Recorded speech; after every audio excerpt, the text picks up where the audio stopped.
Ah shit, what's up, ladies and gentlemen? Welcome to Hot Pudge IG Live. I'm your host for the evening, Pudge Fernandez, as I do every evening, every time. I don't know why I stutter sometimes, still getting the hang of this. Thank you for watching. Thank you for everybody who's been going to my YouTube channel. Thank you. I see the clicks, I see the subscribes. Thank you.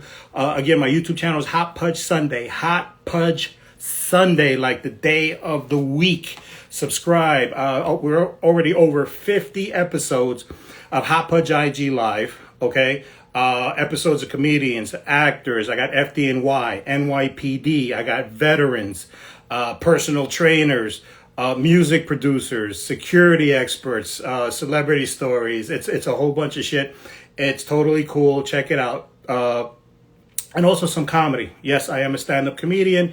People want to know if I'm funny. We'll go to the YouTube channel, Hot Pudge Sunday. There's a couple of links. It says comedy. Go to playlist where it says stand-up comedy. And I got a couple of clicks. Check it out. If you like it, subscribe. Hit me up. Let me know. All right? So thank you once again for everybody who's been on my YouTube channel. I see the clicks. I see the subscriptions. I see the likes. Hot Pudge Sunday. All right, let's get started. Let's get started with our guest. Our guest for this evening is somebody I've never fucking met in my life. I always like these. Everybody I invite on and I interview is usually somebody I know of, work with, or have some kind of history with. But it's always really exciting when it's a complete fucking stranger. But although we never met, it turns out we have a lot in common. Same borough, same neighborhood, same high school, and he's a veteran, and he's a comedian. This motherfucker's 5 for 5. So let's get him on. I got to talk to him. He's cute. I think he's cute. I seen him in the uniform. If you saw my post on my Facebook, yes, there he is. Chris. Hey. Grullon. Grullon, is it Grullon or Grullon? Grullon. Grullon. Yeah. Grullon. Oh, the Spanish Grullon. Yep, I'm coming in. All right, I wasn't sure if it was the Spanish Grullon or the French Grullon. Yeah, it's the French side of the Dominican Republic. You got French in Dominican Republic? Well, damn, you got to share it with Haiti and France. You guys are losing space. Yep. You guys are losing space, man. Yo, thank you for coming on. It's crazy how we met through social media from other videos, yep, and how much we had in common. So I'm like, I got to get this motherfucker on. Let's take it from the top. You're from Corona, Queens. Yep, born and raised, 100th Street and 37th Avenue. All right, because I did some time in Corona. That's I did like time. I did about a 2 to 3 year bid in Corona. Yeah. I lived on 111th Street, okay. 34th, a block away from PS 143, Louis Armstrong Elementary. Yep. Where'd you go to elementary? I went to elementary school in PS 19. All right, 19. Yeah. Everybody, I think my mother was a teacher there for a while. I know 19. So you were born and raised in Corona? Yep, born and raised in Corona. I didn't go to middle school in New York, though. I went to middle school in Vermont. Mira. Yep. I went to a boarding school. How the hell how do you go from Corona, Queens to Vermont? Because it's Corona back in the day was Corona. Yeah. You know. Yeah. So, and now you're in Vermont. Like, how do you make that leap of faith? So, my mom had friends that had sent their kids to a boarding school up there in Vermont, and she didn't want me going to 227. I was 227 for a middle. Really? So she sent me up there for 3 years, and I got to live amongst the white people. Well, I gotta ask, how back within the area of Queens, especially Corona, the junior high school system after elementary. Our options were 227, 73, where I went, and also 61. Now, 227 was the brother of my elementary school. It was also Louis Armstrong. Yep. And it was considered the best. It was considered like a high-end school. Why didn't your mother send you to 227? I mean, I think she saw the writing on the wall. I wasn't a good kid in elementary school. You got the pow. I was the class clown. No te portabas bien. Nope. You got the chancleta. Yep. I became a master at dodging it. Oh shit! Yeah. Yeah. I remember the first. I used to get whipped with whatever was handy. Yep. And I knew the time had changed. when I was in junior high school, when she tried to whip me and I caught it, and it became a tug of war. Then she was like, "Damn it, damn it!" That it's that momentous, that change in time when you're not scared of it anymore. Yeah, the kids don't know that these days. Yeah, I know. Time out. Mira, time out. Even basic training is time out. Oh, we'll get to that. We'll get to that. So you live in the Corona, you grow up, but then you go to Vermont. Yep. Now, Corona, for those of you watching, Corona is basically, I would definitely say, it could be a mixture. It's a very big piece of Queens, and it could be a mixture. It could be low income, middle income. It's definitely blue collar, working class, and there's even maybe a little piece of high end here and there.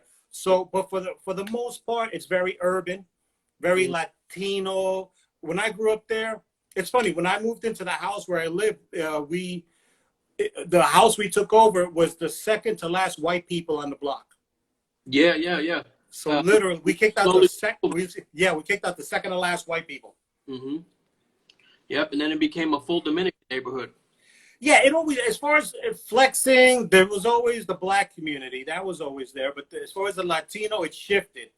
In my class, I remember, it was Puerto Rican, Dominican, Colombian were always the top three, but always a nice mix. And then in later years, the Mexican influence came in. So it always was a mix. But bottom line, there was rice and beans everywhere. So we didn't have to worry. There was never a shortage of rice and beans in Corona, Queens. So you were were you a tough kid? Corona was pretty tough. That was actually my second neighborhood, and I took a beating because I was new to the neighborhood. I wasn't tough at all. I just had a good mouth. I knew how to get out of things. Ah, okay. So I get it. You one of those. You talk to it.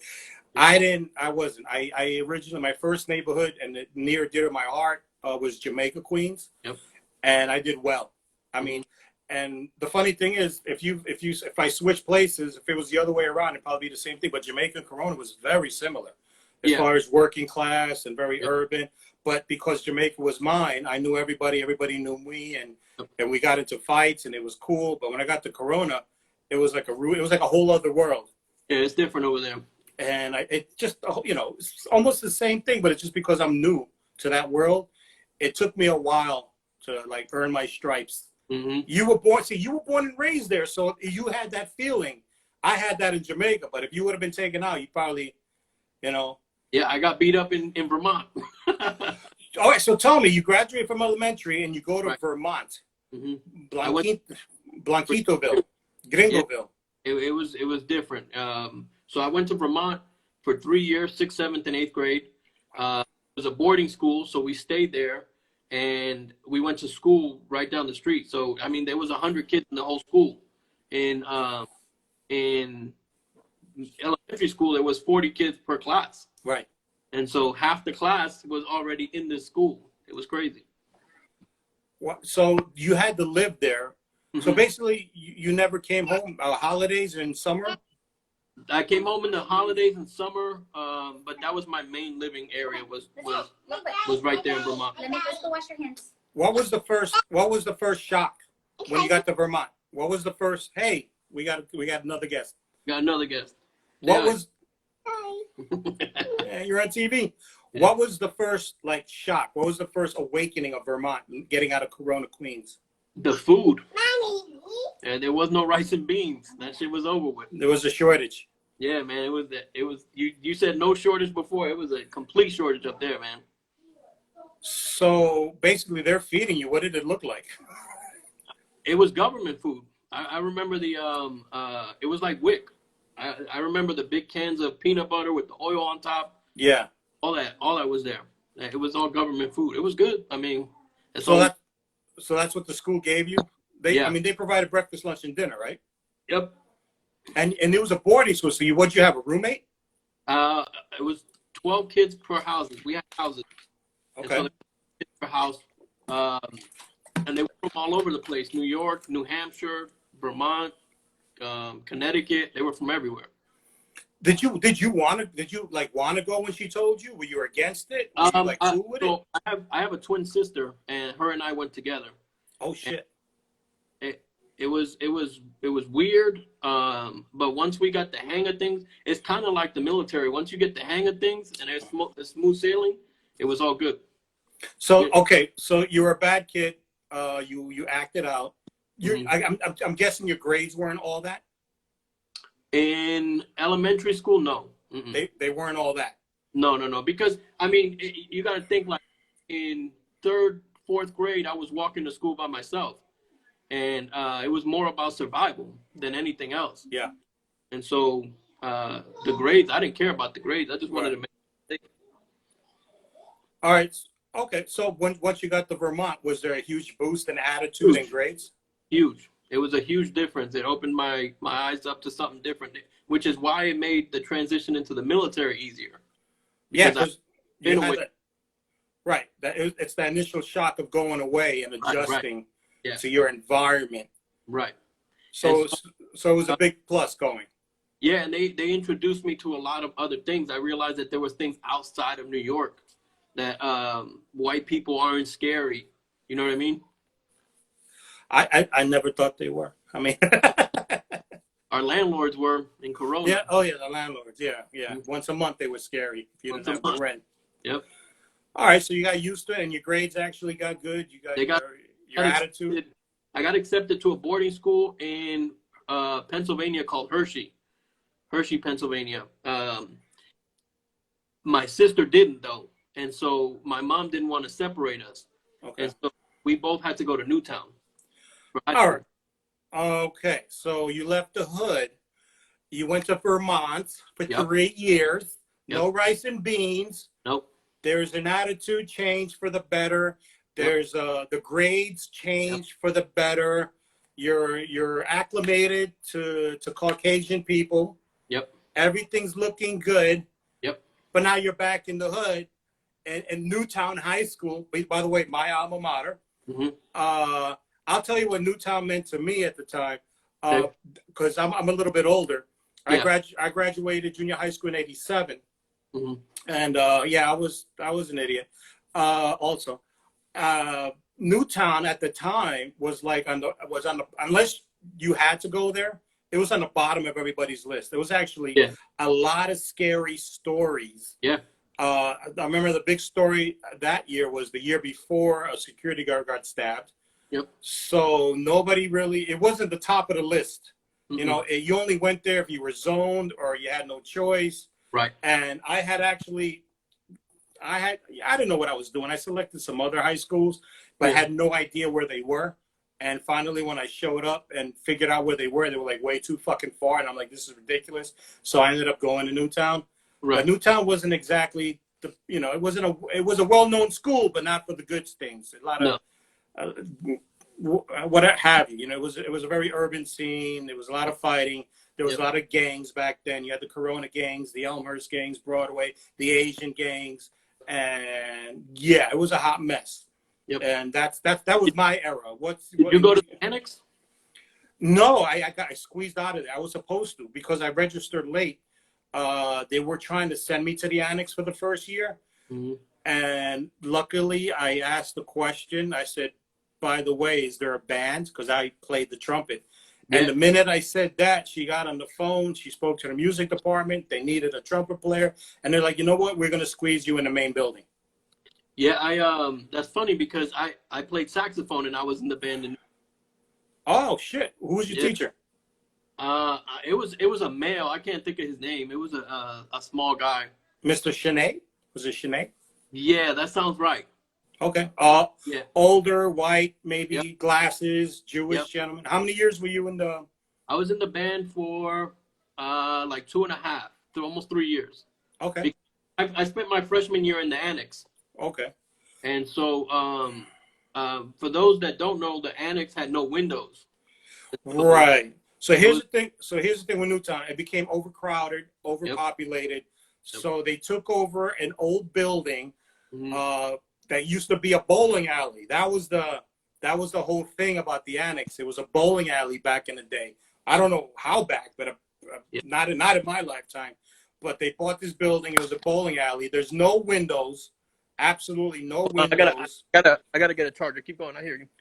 And the only people that went to the annex were if you were non-English speaking, freshmen or transfers. So it was a little bit of a mix. For a while, it was freshmen or late registration, Yep. or non-English speaking or whatever. So it was a little mix. And then after 1 year, you came to the big building, the main building.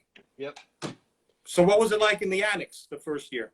Man, it was rough because so my sister, so my first name is Christopher and hers is Christina. Oh. And so on our programs, the names cut off at the T.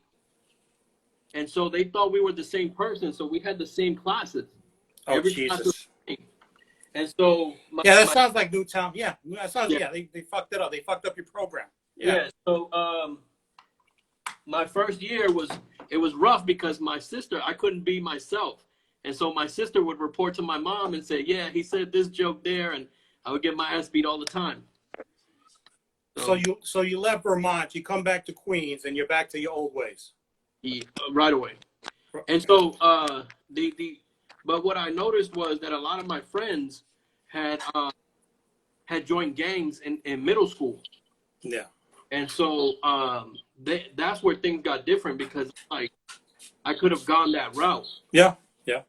In middle school because the Latin Kings were big, the Bloods and Crips were big, and they always seemed to be recruiting in the high schools or in the middle, and then grew them into the high schools.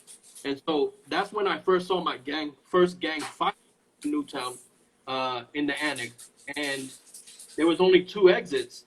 So because it was no windows, there was only 2 exits that you could go through, but you didn't know what was happening. You just saw this commotion, and then everybody running into one area trying to get out. It was crazy, man. It was chaos. What year was this, by the way? 96. Oh wow. Okay. Yeah, I was. Yeah, I'm a little bit older than you. Yeah. I'm a little. All right. Holy shit. Yeah, because the gangs in my time were all local. When I was going to Newtown, the Bloods and the Crips were still in California, slowly making their way. Yeah. No. By the time you got to high school, they were already on the East Coast. And the Latin Kings are already blowing up from there. Right, and you got to think during that time. Let's see, 96. That was when Wu-Tang had made it big. All these big urban, right, like gang type music was coming out, and so it was really aggressive, Cool. Wow, but you never joined. No. Mm-hmm. Okay. I didn't have the heart. Yeah. I was more of a jokester. Yeah, no, totally. I mean, yeah, I never came close. I don't think anybody wanted me on their gang. They just took one look and like, nah, you can't hang, which is fine by me. Yeah. Well, and then you got to the main building, and I got to the main building my sophomore year, and that's when I realized that there's more than one, like gang war. Like there was more. Like it was more. Instead of this gang not liking this gang, it was like this gang doesn't like this gang, that doesn't like this gang, and it became like a whole spider web. And you didn't know what was going to happen even going down the hallways. And so I remember one time in gym class, the gym was so crowded. We would have like 100 kids in the class. And these kids got put in the classroom, in the gym class, and then they took it out to the hallway. I didn't know that when they got to the hallway, they had filled their socks with locks. And they just went to town on each other with these socks full of locks in the middle of the hallway. Yeah, that's some fucking gang shit. Yeah, that's crazy, man. It was crazy. Yeah, I mean, damn, it almost sounds worse than when I was there, because whatever happened, it always happened outside. We had every year somebody died. My freshman years, right across the street, it's a store now, but it used to be a pizzeria, and a kid got stabbed there. Somebody I went to junior high school with, I was told. The following year, somebody died. There was a car crash. I think junior year, I know a kid. I know him pretty good from class and gym. He was kidnapped and they beat him up and he died, which was just heartbreaking, Yep. absolutely heartbreaking. So every year somebody was dying, but everything most Was I don't was remember. Say again? was Sam's there, the little restaurant with the Indian guy? No, no, where I don't. No, There was an Indian guy that owned a restaurant right near Newtown. People would cut and go to that restaurant. oh, it's you talking about Corona Avenue. Yeah, Oh, you know what? Back in the yeah. day, Corona Avenue didn't have anything. Everybody was at the Mm. two stores. The corner one, that was a pizzeria. And then the other one, Yep. the block down, that was a store where we got our chicken sandwiches and our breakfast. Right. So those are the Right. hot spots. Those are the two stores. And then the rest of the neighborhood.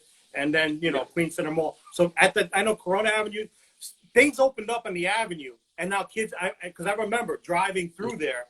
And the crowds that used to be in these two stores Yeah. are now on Corona Avenue. Because Corona, all of a sudden, some other little diner, cafe, whatever, and then I saw people hanging there. So I saw the influx. So yeah, that was definitely your era. Yeah, no, we didn't. It wasn't there. We were just closer to the school, and we would cut class. Cutting class was easy, and when you wanted to get back in the building, you just hang by a door, and somebody would be cutting out, and you just slip back in. They didn't have enough teachers to cover all the doors. And so and this is when I knew that I was in Vermont anymore. I tried out for varsity basketball, and because in Vermont everybody got accepted, there was no you're not on the team, and so I didn't know that.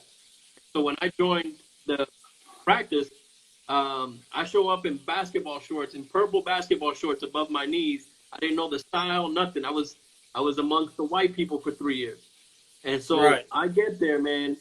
Yo, there are so many people in this practice. The coaches didn't even know who was playing. It was just chaos on the courts. And so when I went to that high school tryout, Mush Parker was there, and so was Trevor. Those two went to the NBA straight out of Newtown.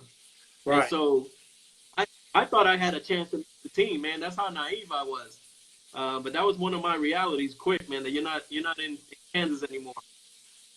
I tell you what, they always had a pretty good sporting athletic department. I remember I tried out for baseball freshman year, and I did not make it. But as far as Newtown, the basketball program was always, they weren't the best, but they were in there. What they excelled at was soccer. Soccer because and here's the bright side, not to be all negative about Newtown. I don't want to be all negative, but here's the best part of Newtown was the diversity.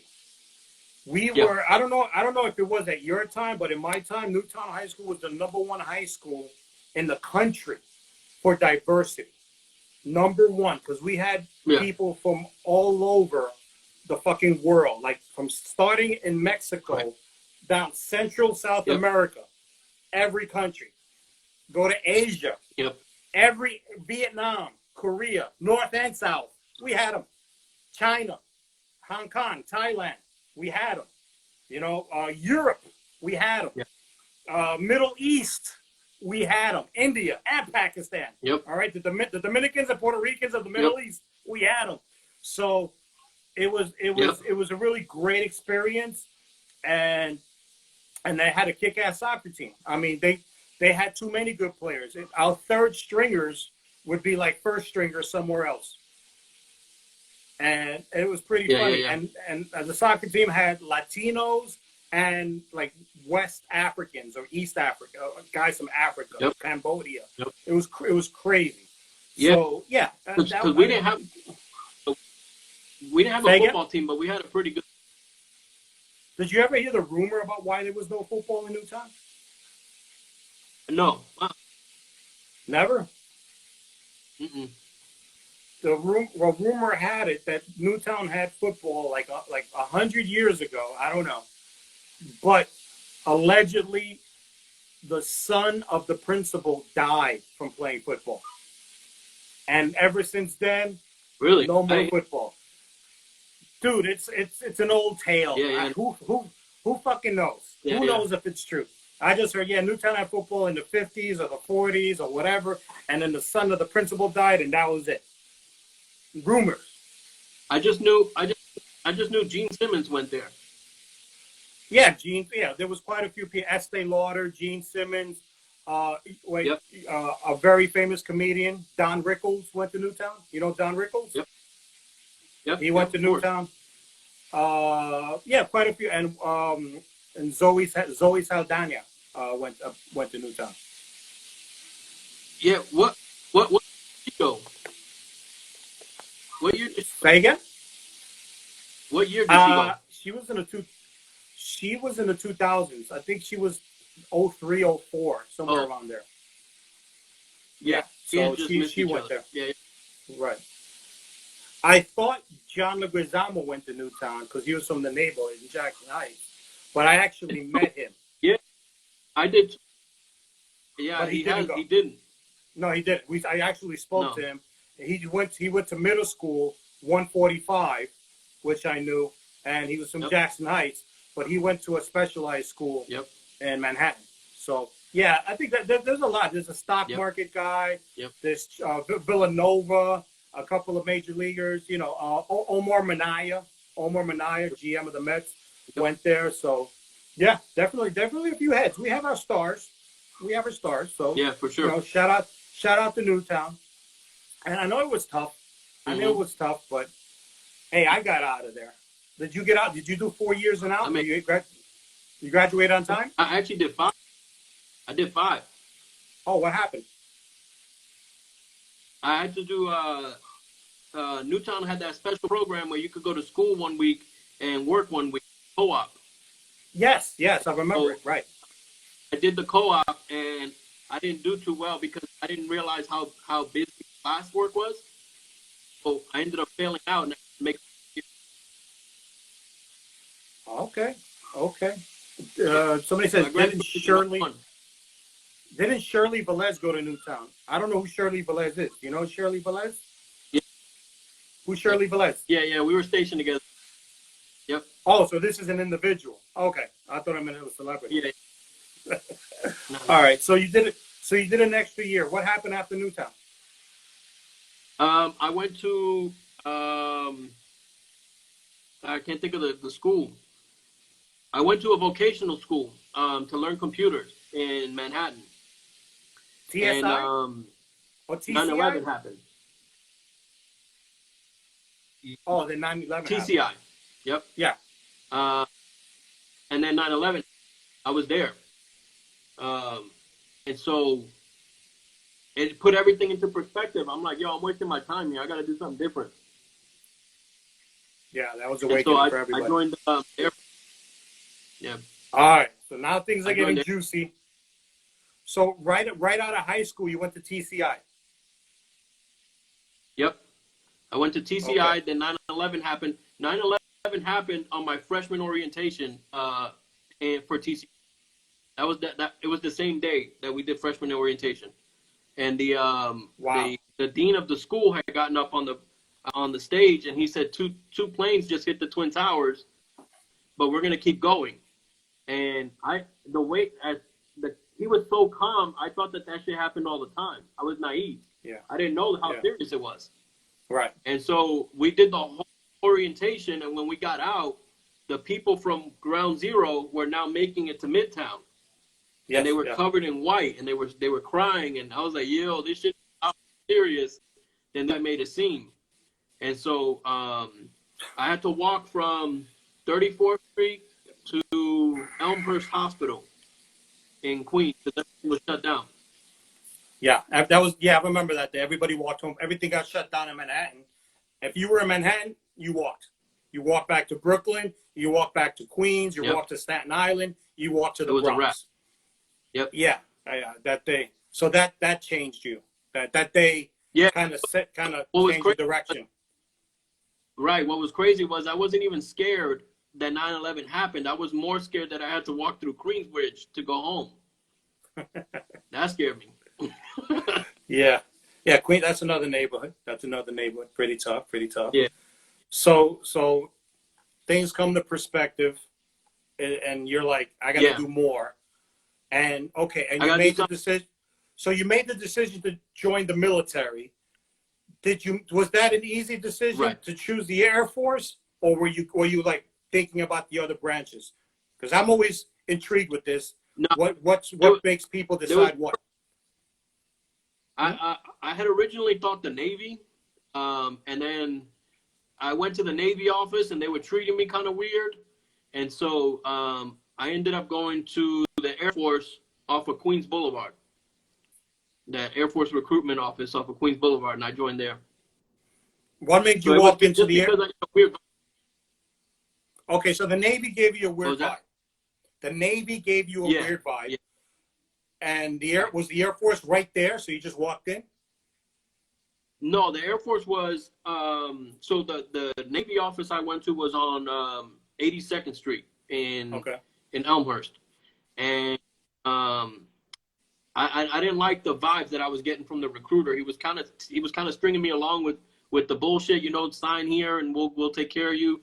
And so I gave it more thought. My godfather was in the Air Force, so I said let me talk to him, and then he took me to the recruiter in the Air Force off of gotcha, Queens Boulevard. gotcha. All right. So the Army and the Marines weren't even in your head. Nah, No, nope. Godfather took care of you. Because Okay, yeah, and then I was more of a I like to see women around, and so I knew the Marines was not for me, and gotcha. so I was a young Pussy, kid, so I was pussy, like, I gotta, pussy. yeah, Yeah, got it. I gotta, Just say pussy. gotta Just do say something. pussy. It's okay. This is not a Yeah, G-rated show. Don't worry I about it. gotta do. I goes, I was young, I And was dumb, I the was the full Air of cum. Yeah, gotcha. right, and the Air Force have All right. pretty women. Yeah, no, yeah, absolutely. Okay, no, yeah, I agree. I got them on Instagram. Plenty of them. Okay. Okay, I'm always fascinated and how people join and which route they took, because sometimes Right. it's so sometimes Yeah. it's a great decision, it's a great path, it's good luck. Sometimes it's just a blind decision, and Mm-hmm. you can get all fucked up. I actually Yeah.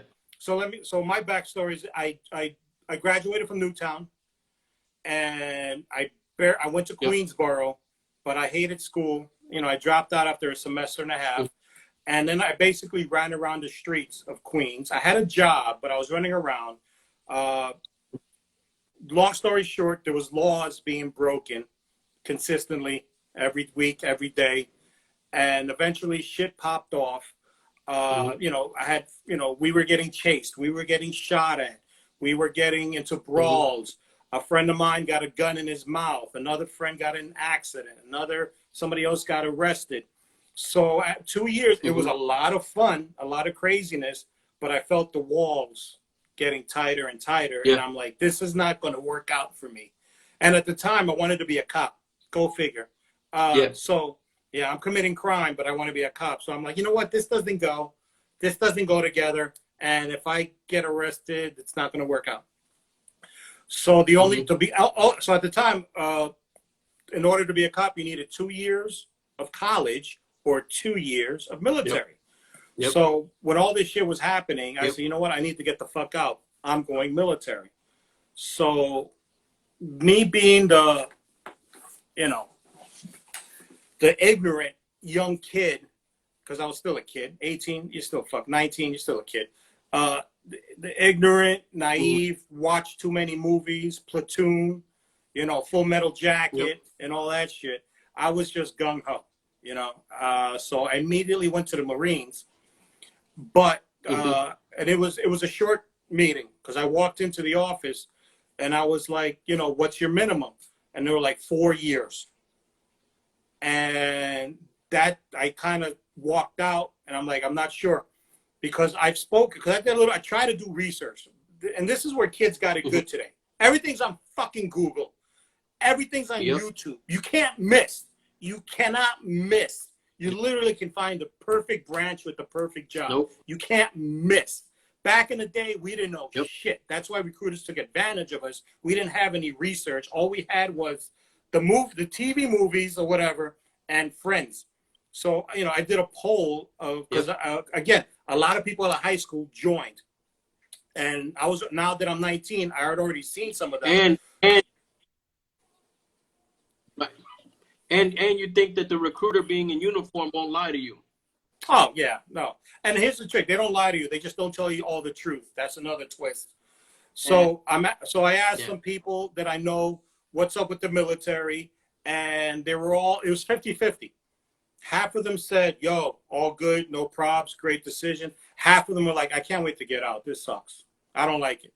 Yeah. So it was 50-50. And the Marines just said 4 years.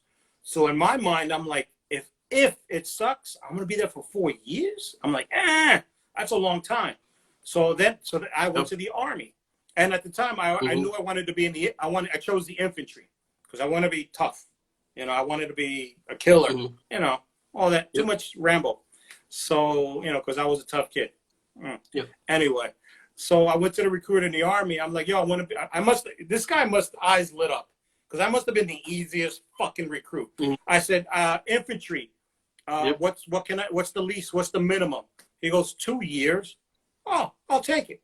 Cool. You know, there was no negotiation, no anything. His dick probably got hard because these guys, they have to meet a quota every month. And I just walked in and I'm like, 2 years, let's get started.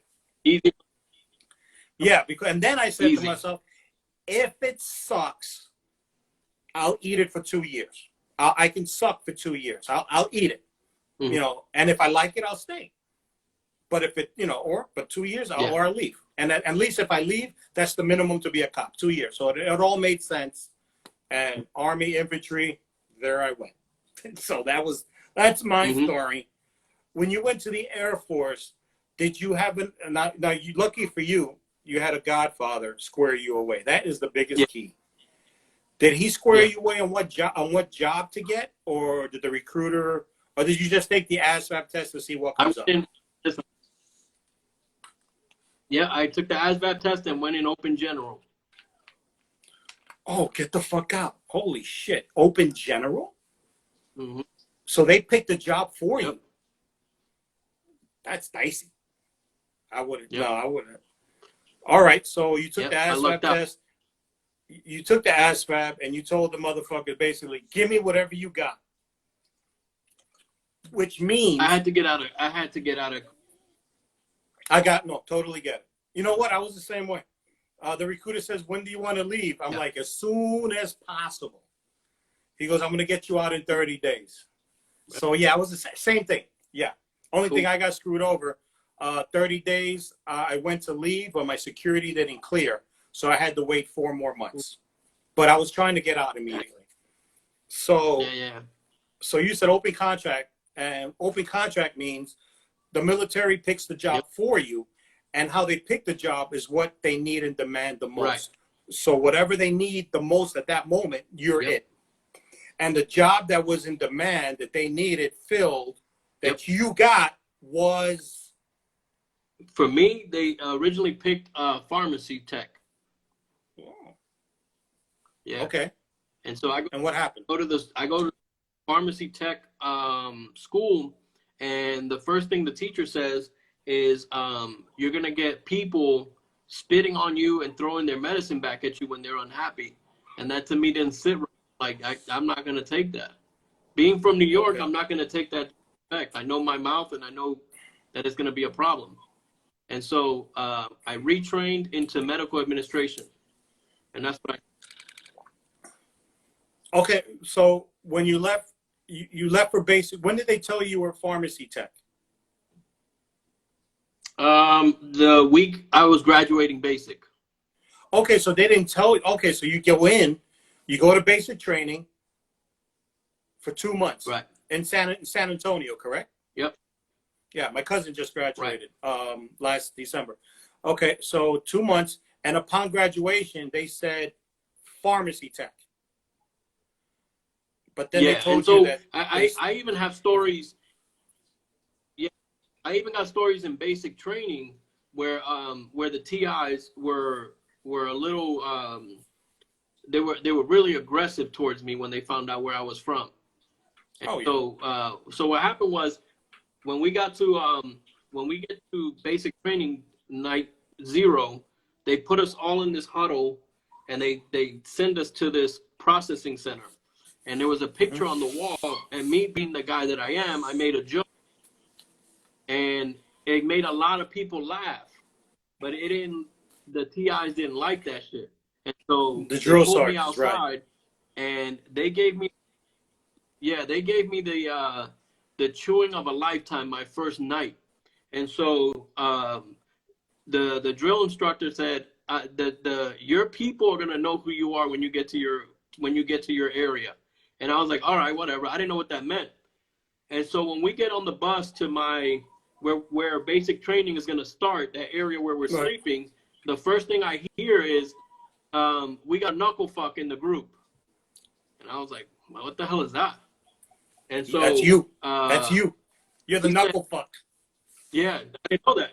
I didn't know that. So he said my name, and he pulled me aside, and he said, "You're a knuckle fuck already." And I was like, "What?" And he said, "Do you know what a knuckle fuck is?" And I was like, "Nope." He said, "You're so stupid that when you sleep with a girl, you only use your knuckles. You don't use your fingers. You dumb fuck." And I was like, "God damn, this is the first night." And so I was like, "Yo, it's gonna be a rough 8 weeks, man."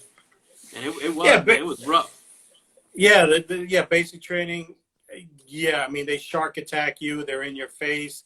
They insult you. They insult your family. They insult everything. It's pretty funny looking back. I thought not then. I thought it was over. And so the next week, my TI comes in. Everything was cool, and she said, "That's him." And so we're in line, like getting inspected, and all she said was, "That's him." And these two big black TIs came through. I ain't never seen guys this big in my life. And they came and said, coming my way. And I'm like, holy shit. And so my recruiter had said, they can say whatever they want to you. They cannot touch you. Just remember that. Right. They cannot touch you. And so that's going in my head. And so they came. I had these three big black TIs in my face. These guys looked like they were Mr. Olympias. And so they had those brim hats, and they were right here in my face, yelling. And then one barked like a dog right here, and I flinched. And they said, holy shit, he's going to swing on us. And I was like, oh, this is over. My life is done right here. And luckily they calmed down. Everybody calmed down, and they left. But, man, that was one of the scariest fucking times. There was no timeout cards then. I would have used it. Yeah. You inadvertently, because now, looking back, I know the tactics, but you graciously volunteered to be the example for the group is what you did. They got their motions. Yep. They already got their routines. Yep. They already know. They want to make sure everyone's on point and everyone's on line. Yep. Who's going to be the example? Yep. Nobody wants to go through what you just went through, obviously, because they do it in front of everybody. And they know that you may be a problem, so they're going to give it to you extra hard, okay, every day. Let's grease his little ass. And then it just goes from there. And what I remember from my basic training, which is technically one of the worst, they say the Marines is the hardest and the worst basic training. One of the reasons is because they have it for 3 months. Mine is up there with them, if not equal or worse, because in the Army it's 2 months of basic. That's in general for everybody else, but because we're infantry, it's 2 months of infantry training, and it's all back to back. So it's 4 months. We're gone. 4 months we're away. 4 months with these same fucking drill sergeants in our ass, and it's some hellacious shit. And yes, they do pick on us. They do know us better than our own fucking parents. They find our weaknesses, and they fucking they just go in. They just go in. And, looking back, you don't know it at the time because you're shitting in your pants. But yeah, there's a reason. There's a reason. They're trying to square you away. They're trying to square everybody away. They're basically beating the civilian out of you emotionally and mentally, and then building you back up to a soldier. Yep. And they gotta address your weaknesses. They gotta address your weaknesses. And everyone gets. we had 40 guys in the platoon. I'd have to say 37 got nailed. You know, they got focused on. They take turns. Everybody. So, you know, as bad as you got it, it doesn't last because they're going to find their attention on somebody else. You know? So, yeah, everyone gets a turn. There was a guy on my flight that had lost his mom right before he joined basic training. And one of the TIs pulled him aside and said, I bet your mother wish she would have swallowed you. And I was like, Jesus Christ, man. And he knew that the mother died? It was crazy. I think they did. Yeah. It's ruthless. It's pretty fucking ruthless. And some of those drill instructors, those drill sergeants, they enjoy it. If they get their jollies. Yeah. It's whatever. Yep. The job gets done. We graduate. Crazy. But and so they told you farm. Yep. And did you say no at that point? Were you able to change? No, so I went through the school. I went to like the first block of the school, and that's how they started class. And I'm like, I don't want to be spit on and smacked at. What kind of shit is this? I didn't sign up for this shit. And so I failed out of that block, and so they retrained me into something else. You failed on purpose? Yeah. Yep. Nice. How long was pharmacy assistant school for? Just out of curiosity. Like, I think it was like 15 or 16 weeks. Okay. Like 4 months. Yeah. All right. Wow. That's a big school. That's a tech school. All right. So they told you that shit, and you said fuck it, and you failed on purpose, because my cousin told me this because my cousin graduated. He's a aero medic. I forgot but he's aero medic. He's a medic, and is going to be a medic on a plane or a helicopter or something. Something like that. So his tech school was 6 months. Aeromedical. Aeromedic something, some high speed shit. He's got to go to Sears school eventually, which is fucking nuts. But that's another story. He was telling me because he was worried. He's a smart kid. I know he'd be fine. But because he was saying if I fail, then they're gonna find me another job. I'm like, okay, well, you're not gonna fail, but okay. So you failed on purpose. Mm-hmm. And did they give you a job, or did you have a choice? And so what happened was I was a really charming kid, and so they liked me a lot, and so they let me choose my next job. Okay, so what choices did you have? Medical. What choices did you have? Computers. But that was computers. I had computers. And that would have sent me to Mississippi from Shepherd Air Force Base in Texas. But I was in love with a girl, so I stayed there and chose medical administration. Those were my two options. How long was medical administration? 8 weeks. Oh, 2 months. Okay, simple. So basically, because I remember researching it. There's basically 4 types of jobs in the Air Force. There's administration, mechanical, mechanical, and I forgot what the other 2 were. So this is basically administration, behind the desk, paperwork, stuff like that of that nature. And it's 2 months. Okay. Yeah, for the hospital. Gotcha, for the hospital. All right. Cool beans. Because I was doing some research when my cousin was joining. And also because my son is thinking about it. So I'm telling him, what to look for. And administration was where I was trying to tell my cousin, go do a couple of years, have a good time, come back. And he picked some fucking outlandish fucking medic shit where he has to go to Sears school, which is the fucking high-speed fucking Navy SEAL If your shit. son has questions, if your son got any questions, he could hit me up. Oh, yeah, no, awesome. Yeah, he's still in college. He's got 20 credits left. And the military might be an option. I'm pushing, I'm helping him. But yes, Air Force is on the top of the list. For those of you watching, the quality of life in the Air Force is like no other. All right. The bottom is Marines and Army. Not in quality of life. I'm speaking quality of life. I saw this more when we were.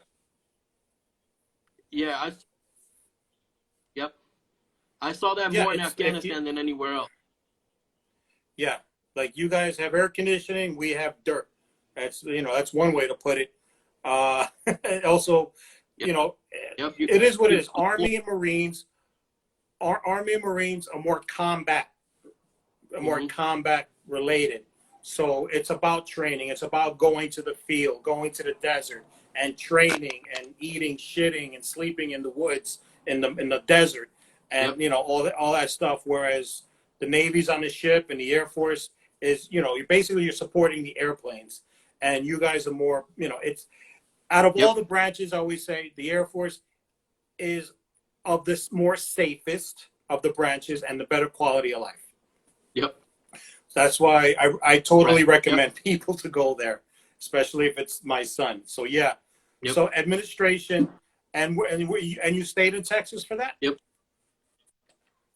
So So I how went many years? to I did 13.9 according to my 214. 13.9 years. Yeah, 14 years. 14 years. All in Texas. Yeah. Get the how the hell do you, so No, you're no, no, permitted no. to stay? Oh, I went to. say again. You what? So You you cut said out. how were you able to do 14 years in Texas?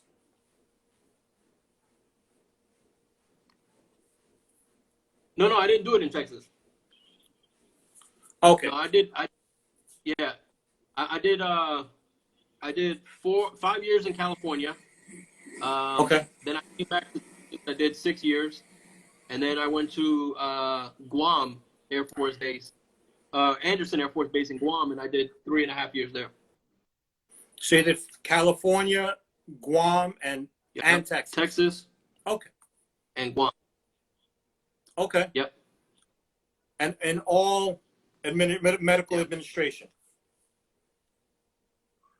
Right. And then but in Texas, I deployed to Afghanistan. Okay. How long was that deployment? 6 months. 6 months. All right. Cool. Wow. So you got one deployment under your belt. All right. And Yeah, the overall I left. life. Yeah, And the overall life, it good was food. good. Yeah, I left on a Good. 10-day notice. My son was, and I took off to Afghanistan. All right. And again, food is good, air conditioning, quality of life, totally squared away. Fantastic. How much? So Yeah. why didn't you say the full 20? I got sick. What happened? In Afghanistan, part of my job burned trash, and so I had to take like top secret and confidential materials, and I would stand in these burn pits and burn all out. You were one of And those so, guys? Dude, there's a whole thing yeah. of burn pits all across the military. Everybody that went in Iraq and Yep. Afghanistan, there's always a burn pit. It's just a military thing where you got to burn stuff in. And yeah, you're inhaling a lot of Yep. that shit. Wow. How bad was it? Yeah, and so they wouldn't let Did us they wear masks because they told us Why that not? we're out of. Because you're out of uniform. You couldn't wear a mask Right. because you're out of uniform. Yeah, that's totally military. Yep. Makes good sense. Yeah, that's Uncle Sam. Yeah, if it makes sense, obviously. Yep. Did you get And out with so at least now 100? Fuck no, hell no. So What? So what I got a condition that's so rare. Only people in San Antonio have it. I have 48% lung capacity. I got my lungs deteriorating, but the VA sees it as asthma, and I don't have it. And so So they're now you gotta rating fight me for that against shit. asthma, so I only got 90%, and I'm fighting it. They only gave you Yep. 90% disability. They don't want to. You'll get the 100. You'll get the 100. It's just gonna take a fight. That's all. 100%. I have to use the CPAP during the day for my breathing. That's how rare my shit is. Jesus Christ. Yeah, listen. I'm not. I don't want to get into that. Actually, I'm gonna have a podcast for that maybe later on. But the whole VA and fighting for your health and your benefits is a whole other fucking story. You want to talk about an obstacle course? It's fucking nuts. It's its own military. Yeah, it's its own military fucking drama that you have to deal with when you get out. It's crazy. I know. I'll end the military talk on this. It's fucking sad that we fucking join. You put your asses on the line. We love our country. We respect our country. We take an oath. We give it all we got. And some of us give more. You know, we don't come back all there mentally. We don't come back all there physically. And some of us don't come back at all. And to have to be putting up with this bullshit on the back end, you'd think we'd be on the top of the list. You know, you know what? It's not like we want special treatment. We just want what we deserve, and that's some medical attention. What we deserve. Yeah. I get a little bit. Exactly. I got dicked out of disability because what happened to me happened during training in the Mojave Desert. So because we're in the middle of the Mojave Desert, there's no paperwork. So technically it never happened, never existed. Holy shit. Yep. Dude, I got to wrap this up because I don't know. Oh, I guess Instagram, changed their mind. I thought we can go over an hour. Apparently not. Now it's giving me a fucking countdown. Fuck. We didn't even get to touch base on comedy. But we'll do that again some other time. No question, no doubt. Do you want me to come in? Huh? Do you want me to check in? No, because once it cuts, I usually just cut it from there. I don't know. I'm not going to chop it up and stuff like that. It used to be 1 hour, and I rolled with 1 hour. Then it got extended, so I extended, and I didn't know it went back because now I'm looking at the clock. I'm looking at a clock right now. I got 60 seconds. So fuck. We got through everything except comedy. Yep. Anyway, Chris Grullon, gracias. Thank you for coming on. Shout out to everybody in Texas. I'm going to be making a visit to Texas, so I'll definitely come by and see you. We'll talk on the side because I want to talk some comedy with you real soon, especially with things popping. And again, I'm going to hit the road out there. So thank you for all your knowledge. Thank you for your service. Thank you for the Corona stories and the Newtown stories and all the military stories. And you'll hit me up anytime if you have any questions too in regards to comedy. All right. Sounds good. All right, man. All right, Thank you. Thank you. Peace out.